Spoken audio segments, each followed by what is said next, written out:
आइए दोस्तों जानते हैं संत रामपाल जी महाराज फजूल रस्मों को कैसे खत्म कर रहे हैं।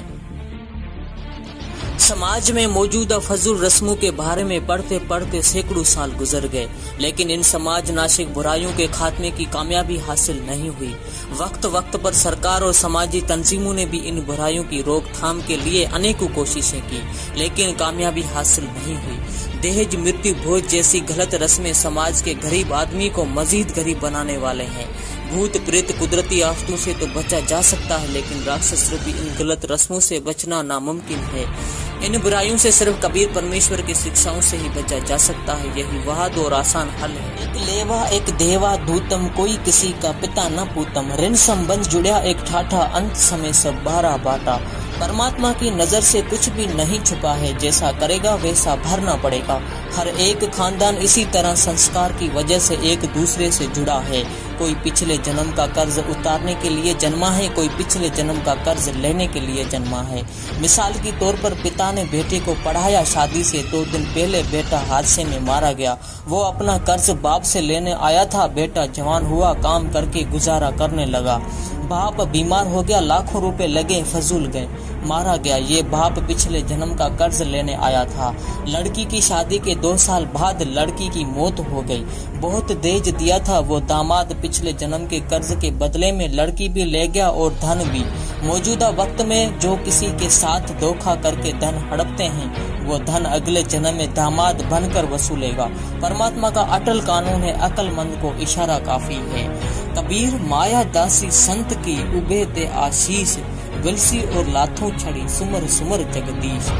जब 600 साल पहले कबीर परमेश्वर ने इन बुराइयों और गलत रस्मों के लिए समाज को जागरूक करने की कोशिश की, तब नकली धर्म गुरु ने कबीर साहब जी का विरोध किया।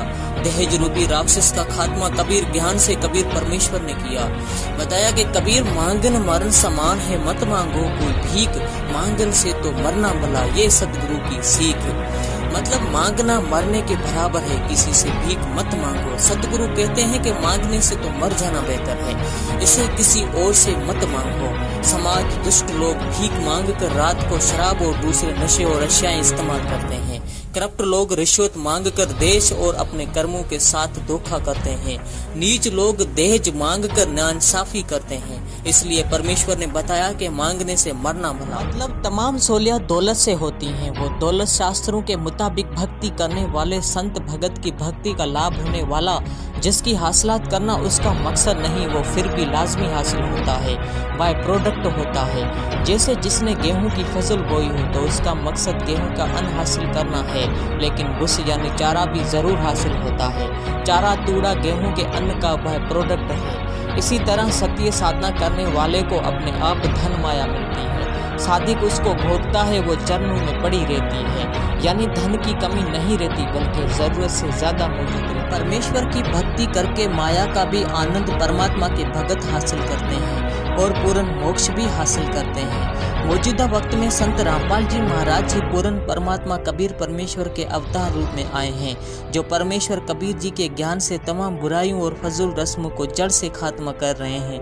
पूर्ण संत रामपाल जी महाराज के पास ही पूर्ण मोक्ष मंत्र है, जिनसे बुराइयां अपने आप छूट जाती हैं। रामपाल जी महाराज के सानिध्य में कई दहेज मुक्त शादियां हो रही हैं। दहेज से आजाद, नशे से आजाद, करप्शन से आजाद साफ समाज का निर्माण कर रहे हैं। पूरे समाज से गुजारिश है कि संत रामपाल जी महाराज का ज्ञान समझें, उनसे दीक्षा लेकर बुराइयों से बचें और अपने जीवन का कल्याण कराएं।